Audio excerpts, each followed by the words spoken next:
Welcome to the Moved to Meditate podcast. I'm your host, Addie D. Hilster. If you're a yoga practitioner or teacher who knows that there's more to yoga than poses, but you're wondering where to find that, come join our quiet little party. Here you'll find resources to help you deepen your practice, as well as insightful conversations with yoga, movement, and meditation teachers from a range of traditions. On this podcast, we spotlight the more contemplative aspects of movement practice. So we talk about all things gentle yoga, meditation, yin, restorative, yoga therapy, mindfulness, and more. Listen in and connect to a community of like-minded practitioners.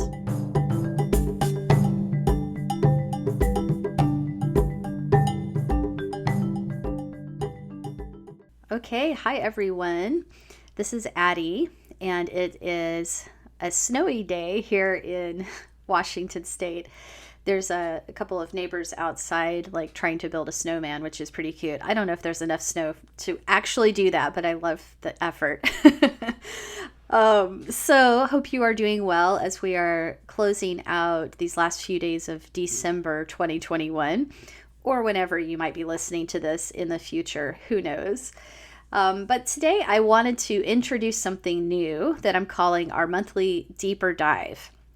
Starting with this new year, each month there will be a theme that I'd like to weave through different Moved to Meditate activities and some different ways that you can engage with it, like through the podcast, through some of my written reflections in my newsletter, through your own self-guided study, and more, like, however much or however you want to engage with it. But I think it'll be fun and more a chance for us to kind of go deeper and have some kind of like maybe dialogue and community around certain themes. So in this episode, I'm going to talk about the first theme, which is patience and persistence. It's going to be our deeper dive for January 2022. And I've actually created a fun little 3-page worksheet for you to download if you want to. I mean, that's my idea of fun, but you can download it and journal with it if you want to take a further look at this topic. And I'll tell you more about that in a minute. But first, let's back up and think about why patience and persistence, like why this topic now. So as I mentioned, when I'm recording this, it's like December 28th, and it's the last few days of the year.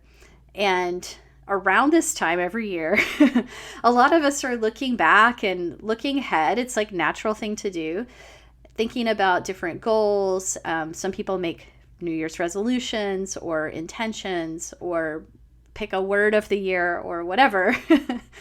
So as we're doing that, I hope that whatever goals or intentions you're coming up with are ones that are realistic for you, not a setup for failure and frustration. And I hope that they are rooted in kindness and that you're choosing to invest your energy in things that would be nourishing for you. Our cultural pressures may be otherwise. And, most of the time we see like we are encouraged to set goals that are based on self-judgment or a feeling of should. And it turns out that those don't tend to get us very far. Like many of the classic ones, like the resolution to lose 10 pounds and go to the gym every day and give up sugar, all those type of things, they fall into that category of what we think we should do or based on a sense of judgment or lack or like not good enough, comparing. They tend to fail because they don't feel all that good to stick to. Like it doesn't feel good to motivate us from that place of judgment. So anytime you're looking at creating new habits, and even hopefully when it's about cultivating something new in your life that you do really want and that's coming from a good place, it's still challenging because change is not easy. It's just not a magic wand. We wish it would be. Change is really a series of many choices that we must make moment by moment, again and again. And this is where patience and persistence come in, these two qualities. We need a balance of the two in order to bring about our intentions, like not just patience, not just the persistence. Usually, though, we'll find if we kind of look at our personality that one of them is stronger or one of them will come to us more easily, and different people are different in this way. Both of the qualities are really helpful. We need both. And you might even find that like in different contexts, you have more patience, and in other places you have more persistence. Like for me, I think I have a lot more persistence like in my work than I have patience. But in my my connections with people, the way I relate to people, I think I'm pretty patient. I mean, you can let me know if I'm not coming across that way, but I think that's where my patience is like stronger than my persistence. So it can kind of like shift depending on the context. But they're both really helpful qualities, and they do both have some potential pitfalls where we can get unbalanced or sort of misunderstand like what it is we're calling patience or persistence. So let's look at that. It is a practice like related to wise effort. If you've looked at the Eightfold Path of the Buddha before, that teaching, the set of 8 folds in the path, 8 steps in the path, wise effort is one of them. And that's like how to engage with something, how to engage with an activity or an intention in a way that's not too loose and not too tight. It's not too passive, it's not too aggressive. And these two qualities of patience and persistence, I think, relate to that. They're also found in another teaching in Theravada Buddhism that's called the 10 Paramis. Parami is translated usually as perfections, like the 10 perfections. But don't get too tripped up on the perfection word, because that's like probably taking us in the wrong direction towards those old New Year's resolutions and things, right? But perfection, instead of that translation, we can think of these as excellent characteristics or excellent qualities to develop. So some of them in the 10 Paramis list are like generosity, ethics, truthfulness, letting go, kindness, equanimity. And among all of these is also patience as one of them, and persistence, which you might see if you look at a list of the 10 Paramis translated as resolve. And I actually kind of like this translation of persistence better, a little bit because of the alliteration. It's easy to remember patience and persistence. But I think I like resolve, but persistence to me kind of feels a little more active. Not like just a decision, like a resolve that you've made. So I think the persistence has that kind of like quality of action to it. So patience and persistence in the 10 Paramis. And just for a little more context, also if you know the yamas and niyamas from the 8 limbs of yoga, which many of you listening to this podcast probably are familiar with, these also might remind you of the quality of Santosha, which means contentment, and Tapas, which is like the energy of dedication. It means heat, literally, but it's like, think of it as the energy that drives our practice. It's like the dedication. So Santosha and Tapas from the 8 limbs. So, okay, so there's roots in the different traditions and texts, and I think these qualities that we're talking about are probably pretty universal. And let's look at patience in particular and how that might help us with our New Year's intentions right now or whatever else we're working on. Patience is a bit like equanimity, which is like the steadiness and non-reactivity quality of mind. But I think that it's different than equanimity in that it's more related to the factor of time. Right? So patience usually comes up when we have a sense of timetable, like we want something to start at a certain time or we want it to end at a certain time, like now or later. And so when we relate to those things that we want, the outcomes we want and the timelines we want, this is a patience practice. It allows us to look at that attachment to outcomes and timelines and to see kind of like how that's driving us and how that's affecting us. We have the sense of needing patience on the level of the external thing, like the event that we're wanting to have happen or the thing we're wanting to gain or whatever it is we're wanting to show up. And then there's the patience with ourselves also on the internal level. So kind of external, internal. Like, how do we handle it when we slip or when it's not as easy? Or how, when we get frustrated, do we sleep through the alarm and not do our meditation when that was our resolution, right? Do we have any sense of patience around that? Or does it become a whole story about, I'm not the kind of person who can do this, right? Where we kind of get down on ourselves. So this is an opportunity to practice patience and to see ourselves with that lens and to realize that new habits take time and that we're not immune from that. And yet I think patience is often confused with passivity as well, or the sense of like just waiting without doing anything. So that could be a pitfall if it's in the situation where we're like waiting for someone to change their bad behavior and, quote, being patient, rather than saying anything to them or rather than doing anything about it. So that's not really patience, right? That's kind of ignoring, right? That's different. So not what we're recommending here. Sometimes we do have to pause. Sometimes we do have to let things follow their natural course. But patience isn't actually inaction, right?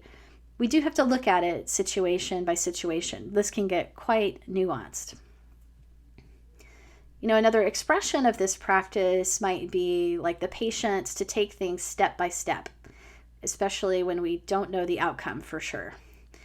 Like recently, I've been kind of working on this myself because it's the end of the year and I'm developing my teaching plans for 2022 and thinking about which ideas to go with and how to schedule things and what's going to work for people. And being self-employed, this is tricky. And it has, pressure. It's my livelihood. So there's something riding on it. It does matter. And so often I would really just love to know, like magically, what to schedule and when it's a sure thing and when to do it and what to do and how to get from point A to like point B, like ta-da, it all worked out.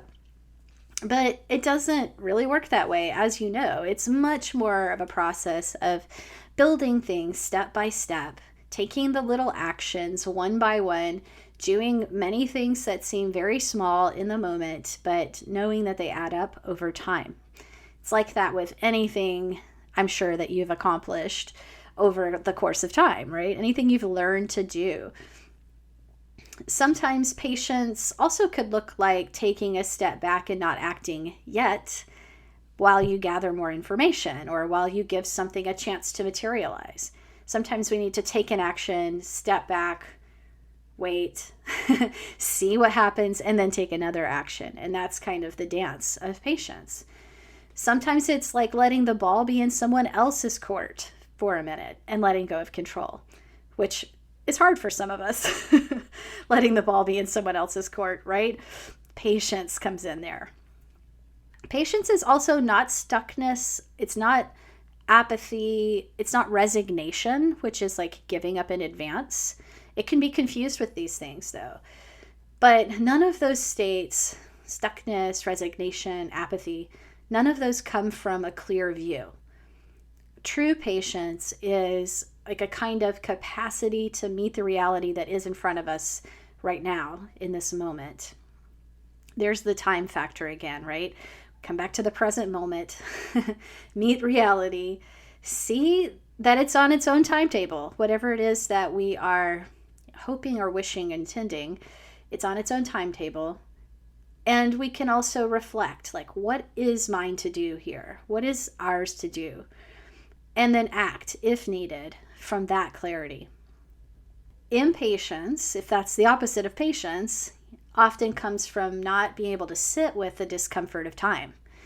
So we move out of that reactive energy, that that wanting something and that wanting it now, or that wanting to end something and have it be over now.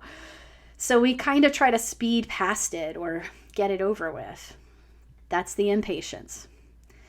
So then if patience and impatience are opposites, What is persistence? Like, how does that fit in? Persistence or resolve is this kind of steady action that isn't coming from reactivity. So it's a kind of a clearer action. It's got a different tone than impatience, which is driven by the itch of aversion, right? So persistence doesn't have that itch. It doesn't have that aversive undertone. It's a more steady kind of action. And if we didn't have persistence, we wouldn't be able to accomplish much, right?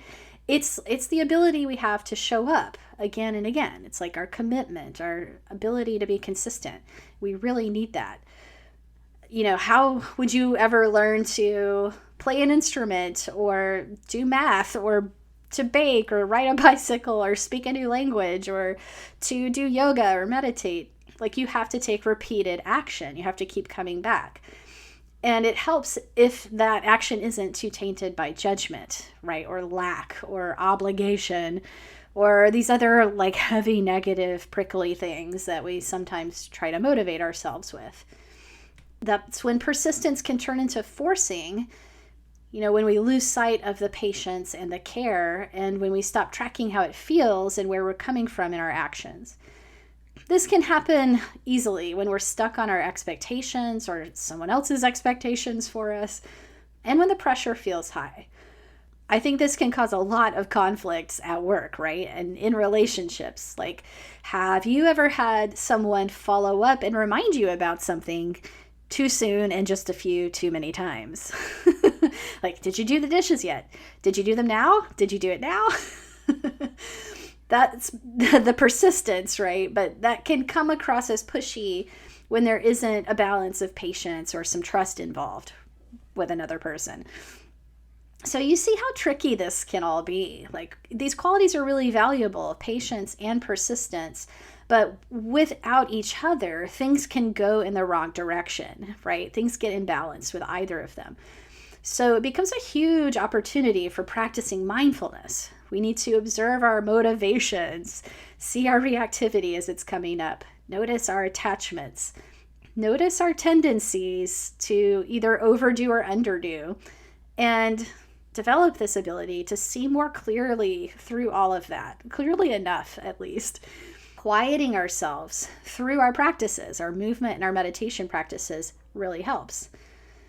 So we can look for moments in our practice, in our work, in our relationships, when there's an opportunity to apply either the patience or the persistence. Like when there's a feeling of effort in a pose. Do you want to come out of the pose? Do you want to power through? What would be wise and kind for you in that moment? Like, could be different day, different pose, different moment. Would it be wiser and kinder to be patient with yourself as your strength builds? Or to be persistent and stay for another breath? Or to take a break and express your patience that way rather than pushing and forcing? Or when, let's say you're working on a project and you hit a block of some kind, like, would that be resolved by patiently giving it some space? Or would it be more likely to resolve if you stick with some consistent action? You know, it would be different, a different situation. So I think this is going to be a really rich, deeper dive topic for the month. And it'll be coming up as something to work with in classes that I'm leading. I'll be writing about it in the email newsletter this month. And as I mentioned at the top, I have a special worksheet for you if you want to explore this somewhat on your own. It's a fun, it's kind of a cute 3-page worksheet that I designed. I had a lot of fun doing it. And you can download it, print it out if you want. And it has prompts for reflection and journaling and some suggestions for how you might try bringing patience and persistence into your practice on the mat, how you might look for them in regular life. And the idea of the worksheet is that it'll take kind of what I'm talking about today and help you personalize all these concepts and think about what they mean to you specifically, so they become a lot more useful and meaningful that way. The worksheet is totally free. It's going to be coming out with my email newsletter in the first week of January, around the 5th or 6th, whenever I get that out. So you just need to make sure you're signed up for the newsletter, and you'll get that this week. So I will put a link in the show notes to help you find the newsletter sign up if you want. And you can also just go on my website, movedtomeditate.yoga, and find different boxes that are like website sign up forms for the email newsletter, and you'll get the worksheet that way. And I'll say, if you're listening to this later and it's not the first week of January 2022 and you've missed that newsletter, but you'd still like the worksheet, you can still email me, and I would be happy to add you for future months and send you this particular patience and persistence worksheet in the meantime. So you can just find me on the website and hit me up with that, and I will be happy to send it to you. So that is our podcast for today, and I hope this topic resonates with you. I'm always really happy to hear from you, like anything you want to share about this particular practice prompt, or, what makes sense, what doesn't make sense, what resonates. I would love to hear about it. You can send me a message through my website, movedtomeditate.yoga, and let me know how it's going for you with this practice of patience and persistence. So until next time, Happy New Year. So that's today's episode. If you enjoyed this conversation, please share it with a friend and/or leave us a review on Apple Podcasts and help others find us that way. To learn more about my work, the Moved to Meditate class library, live online classes, teacher trainings, and private lessons, go to movedtomeditate.yoga. Thanks so much for listening.